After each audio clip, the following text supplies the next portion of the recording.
Testing, check. Ready. And are we rolling? Wait, hold on. All right, that's better. So, introduce Tennessee Truth. Like, when you started thinking about it, what did you want this album to be?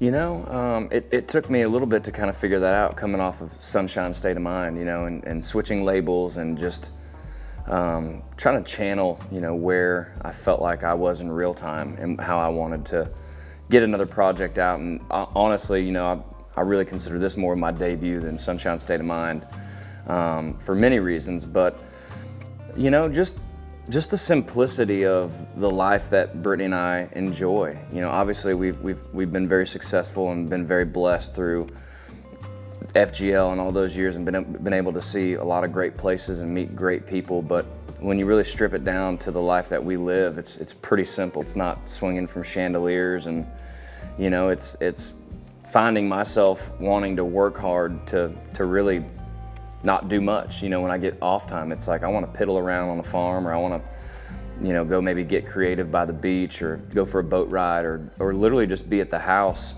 you know, with the dogs and cooking. When it came to content-wise, like what's this about? It's really just about, you know, our life. And then sonically, you know, for me, I really wanted to make the most of getting the opportunity to work with Dan Huff. Like that was a big freaking deal to get his blessing to say, hey, yeah, I'd love to produce this record.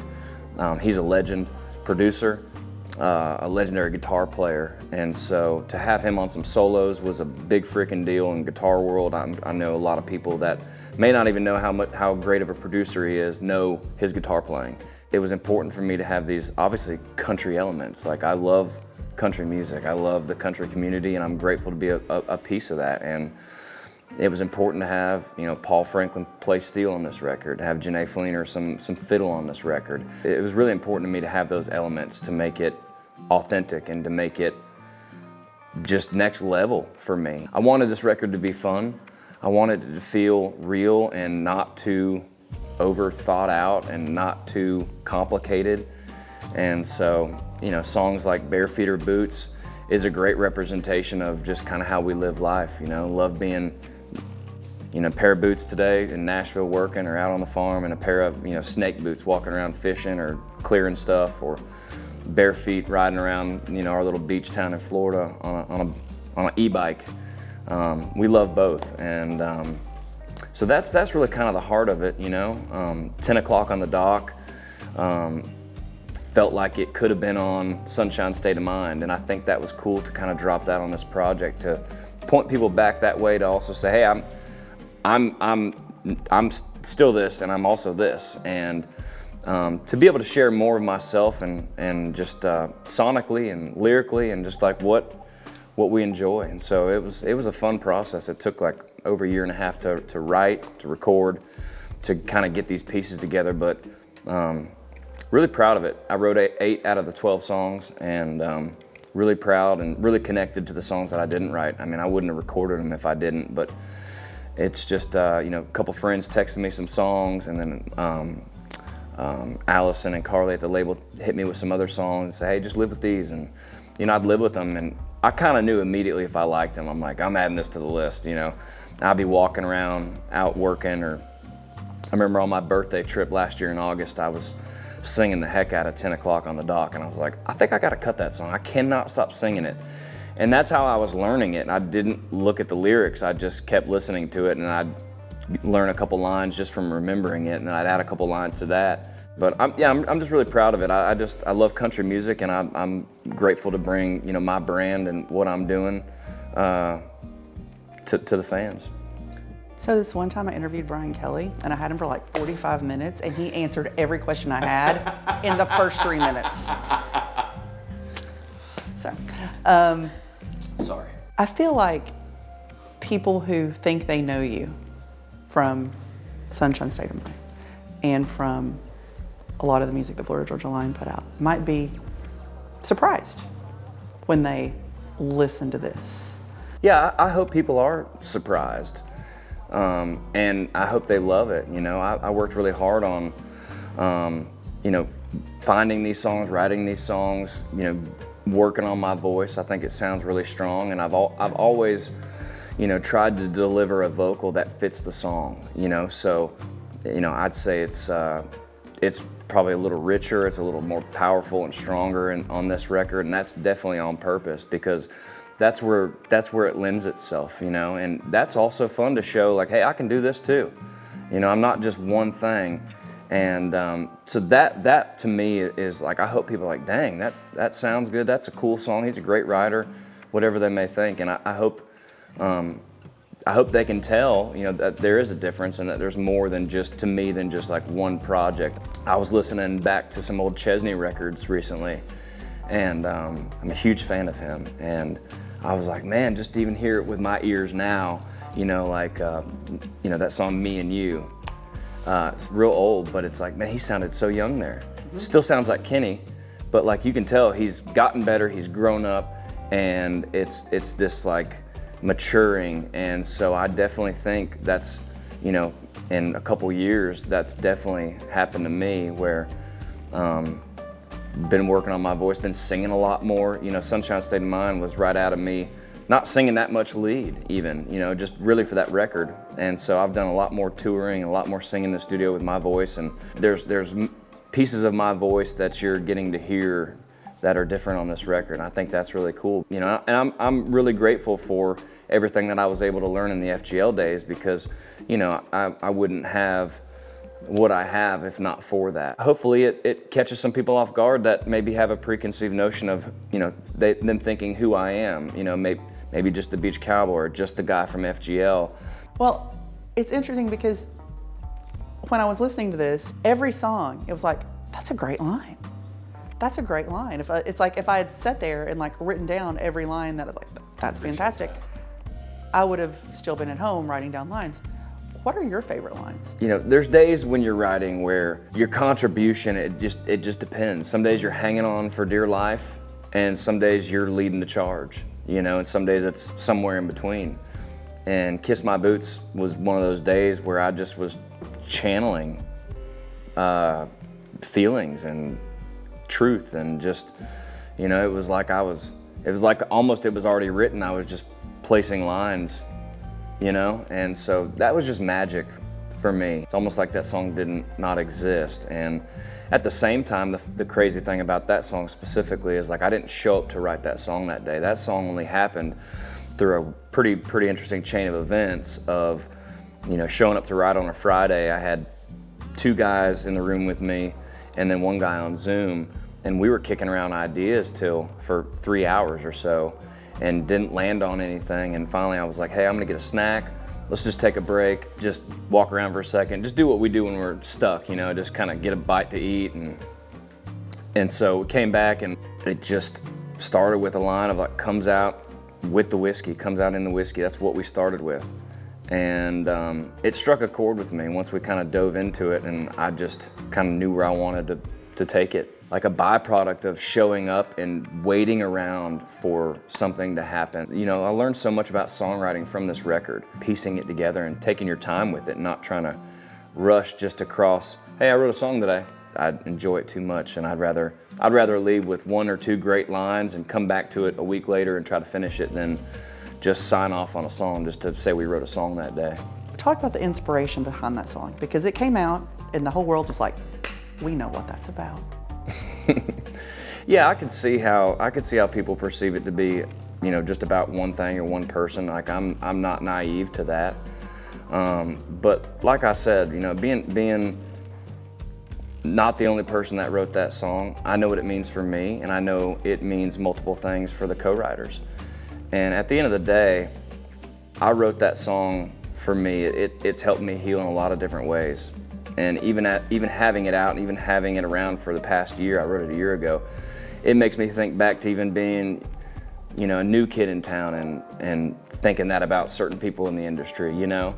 And you're in the industry, and there's probably multiple people on our, you know, Kiss My Boots list. And even in everyday life, you know, maybe it's somebody at a traffic stop or somebody's boss or whatever. But the most important thing for me on that song is trusting and knowing that that song is so much bigger than what I've been through or what I could even say about it, because my label and my team were like, yo, this song is resonating with fans who are going through tough times and that need an outlet to deal with some trauma or some hurt or some narcissistic relationships, whatever it may be. And so I feel like in a sense, my job was kind of done the day I put it out. It's like, it's just, for people to make it about what they want to is more important than me trying to, say exactly who it's about and try to, put the dart on the board, I guess, if you will.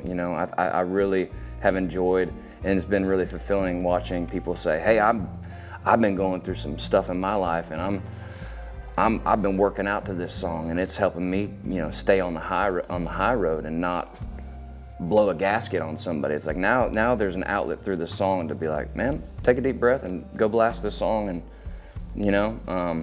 it's a universal, message to being betrayed and being maybe mistreated. However people want to take it, that's most important to me. Is I want people to put their own stamp on it. So many people were watching that music video in like slow-mo, just looking for like clues.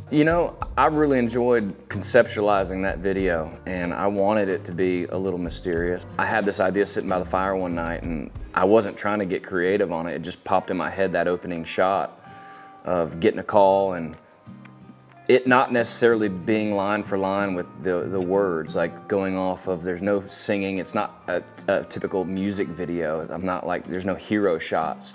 So I wanted people to be like, is that even BK playing himself? Is BK just this guy that's a snake hunter? I wanted there to be talk about it, and I didn't want it to be so clear. Same thing as the song. I wanted people to gauge and to chat about it and start a conversation and just enjoy the piece of art that it is. Where did the snake come from? We hired a snake guy that literally lived like 35 minutes away from the farm. I don't even know how it worked out that way, but I called him myself and I said, hey man, I need a snake, a timber rattler for a music video. And he goes, dude, I've done so many music videos. He goes, they're usually all rap. I hadn't done a country one. I was like, I'd love to be your first. And I sent him a picture of these boots that I had just bought that matched that snake. I had to drive out an hour and a half to Cookeville and to BJ's Western store. And I'm really proud of it. I think it's different. I hadn't seen a video like that. I think that was really important to me, to have something that kind of sets myself apart. Not only sonically but visually for that song. Talk about, so we have this song, and we've talked about several others. When you were writing for this album, talk about that process. Was it something that I just did an interview where the guy was like, oh, we went on a retreat and I wrote all the songs for my album in like 2 days. But you said that you worked on yours longer than that. What was your process like? I want to say, other than King Ranch, I wrote that down in Florida. Me and Catlin Owen were sitting in my little studio above our surf shop in Grayton Beach, and that's not going to win Song of the Year. That's just a fun song, and I didn't want to overthink it. And it's real to me, and I just thought it'd be fun. Like, people need serious songs as much as they need fun songs that just sound good and that make that little bit of escapism of not taking life too serious. I think that's maybe the only one on this album that was written in Florida. But really, we just posted up at our house here in Nashville and had writers come over. And the house was kind of the hub of the record. And some days I was writing with, a lot of days, with new writers that I'd never met. And I just had this mindset of, hey, I'll write with anybody. Like I'm so open-minded, and I'm in no hurry to just throw an album together. I want to really create a collection that represents where I'm at now and where I am with this opportunity with Dan Huff and Big Machine, and really at the end of the day, just wanting to be able to represent myself and my family and our values and how we live and what we love, and just the simplicity of country music, People know who Dan Huff is, but I'm not sure people know who Sean Moffett is. Yeah. Introduce him to Sean Moffett. Yeah, Sean Moffett is a mix engineer. He mixed his whole record. And Dan recommended him. He goes, hey, I've been working with a guy who's got some great sounds and mixing some great records, and I really enjoyed working with him. I said, Dan, if that's who you want to mix it, I said, I'm totally down, let's go. And so the first 2 songs we recorded and got mixed back were Dirt Cheap and See Next Summer. And I was blown away. I mean, I thought it sounded amazing. I thought my voice sounded great. I thought the mix sounded great. Being able to just, have conversations about the mix and just his enthusiasm and just the communication style, everything was really great. So when this album comes out and people have all these songs to choose from, where do you hope they go first? Like, which one is the one that you think, man, I hope, do you want them to start at Acres and go all the way down? Yeah, I'd really like them to start at Acres. I think Acres is a banger. It's one of my favorite songs on the record. That song right there, Acres, is me and Brittany being at her family farm in Georgia. I just love the way the record starts off with that. That's a fun ride to start the record, and I think it kind of sets the tone for what's to come. I think it's a good, strong, listen down from the top. But I think if you threw a dart at it and just picked a song to start, I think you'd be okay to enjoy it. Well, that's good, right? Yeah. That means there's no filler on this album. Hit shuffle and see what happens. You talked about King Ranch kind of being the fun song, and you made a joke and you said, it's not going to win Song of the Year, but it's super fun and you need all kinds of these songs. What is your Song of the Year song on this album in your head? That's a good question. Well, until Cody Johnson had a Dirt Cheap song, it was Dirt Cheap, but no, I'm just kidding. He did say that was his Song of the Year. Yeah. Let's see here. I mean, Kiss My Boots. Yeah. I would say that. That feels like a brave song to write. I think so. Did you feel like it when you were writing it? Did you feel like you were... I felt it was more brave to put it out, but more healing to write and empowering to write, but brave to release, What was brave about releasing that song? Kind of like what you mentioned. I mean, people could make it about anything they want. That can be good or bad, But I think being vulnerable and letting people know that this came from a real place, regardless of what you think or what you may have heard or how it hits you, just being real and saying, hey, I've been through a tough time at a point in my life. And I've struggled in a relationship and dealing with that and putting that, on paper and to music and to a song and recording it, putting it out to the world. Like, I think it's a big deal. And it's like, I know what I've come from. I know that I've been successful in a duo. I know we've been very blessed. And I'm so grateful. I don't regret a thing. I'm forever grateful. I really am. And so people could say, well, life is perfect and you're married and, you've got some money and you've had success and that's all great. I'm really happy. I love my life.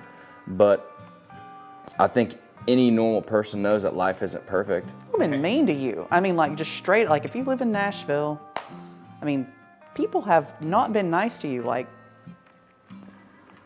the duo ended up not being, I think, I don't want to put words in your mouth, but ended in a way that maybe you weren't thrilled with. And then people in town weren't great to you either. And you just stood up and you stuck your flag in the ground.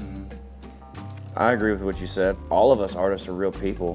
When you strip everything down, and it's like we all go through things. Everybody, and I'm just like the people that are gonna listen to these songs. Like I'm no different. I have my struggles, with trying to chase a dream and trying to better myself as a human, and mental health, physical health, career, family man, husband, trying to juggle things, and dog father, This record could be so different if it was 12 songs that were just bubbly and fun and party, right?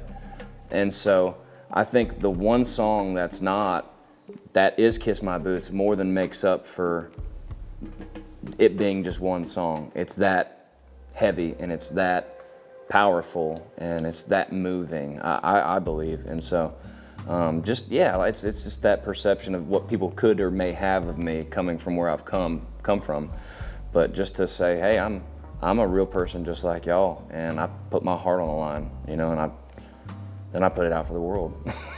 That's it. Like, it's easy to tell your best friend that I'm struggling with this. It's a lot harder to tell millions of people. Yep.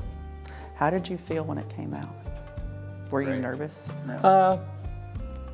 Not particularly. No, I was excited for fans to dive in on that song and to get to know me more and to see how it fits in their life. You know, I was really excited about that. I think relationships make the world go round, right? And not every relationship is smooth sailing. And so to give people a song that's real like that and just different for anything else I put out. Yeah. And at the same time, as a fan, you know, I enjoy when people do that. I think that's cool as a fan to hear somebody go, hey, you know what? I went through a freaking hard time, and here's a song that came from that. And I'm telling y'all, like, here's me being real. And so I I think it's a blessing to be able to, you know, put out songs that are real to me. I like that you differentiated when you're talking about, you know, kind of a relationship song, talking about a relationship going sideways, that you differentiated that you're not talking about your wife. Because we have a lot of love gone wrong songs. We don't have a whole lot of songs about different kinds of relationships. Right. I also love that you do such a good job of celebrating your wife publicly, because we have a lot of people who don't do that, who, you know, hide their relationships in a closet. Mm-hmm. The first time I interviewed you, I believe Brittany was in the room. Mm-hmm. And that was a really long time, and you weren't married yet. Right. So that was a really long time Long time ago. I mean, that's why I got married. I mean, I just knew she was the one, and I have such a great example of love and marriage in my life from my parents. Last year they just celebrated 50 years being married. And that's what I look up to, and that's what I've always wanted. People are like, why y'all getting married so early, and y'all are getting so much success? Don't, you know, there's people in your ears. And it's like, well, I'm gonna live my life. I'm not gonna live anybody else's life. Just like a normal old dude that meets the girl of his dreams and wants to marry her. That was me, you know, and I decided that's how I'm gonna live my life, and I want her included in any and everything that she wants to be, and sometimes force her to be in a music video. But back in the day, it used to be this thing of mystery and whatever. But for me, I think it's important to include her, and I want the world to know her. And she's everything to me. She's my rock, and she's, you know, the greatest decision I ever made was marrying her. Let's do a Tribe Kelley catch up. Like, yeah. What's going on with Tribe Kelley right now? The new collection launches, the Down Yonder collection launches, I think in like 2 days. Like, oh, wow. 2 or 3 days. I think she said 2 before I left. I was like, no kidding. We definitely, during COVID, kind of simplified our collections and really honed in on, you know, what was, you know, selling the most and what people were really buying and really wanting more of. And so, and kind of forced to during COVID just because it was right. A madhouse. But, you know, she leads the way in that business and that company. It's a mom and pops type brand. You know, we don't have any investors. She's looking at every order that comes in and knows customers and fans by name, and I'm really proud of her to watch her grow this and to be a part of it. But she really has led the way, and it's really impressive what she can dream up design-wise, and the heart of her and the motivation to go out of her way and make it really hard, honestly, to make USA-made clothing. That's not easy. It's not cheap, it's not easy, but to create something that's will last longer, to create something where people are paid fair wages, to create a brand where, you know, these factories, the factory that our stuff is made at is clean, and it's just, you know, it's a little more intentional than some other brands. It's not fast fashion, it's not thrown together.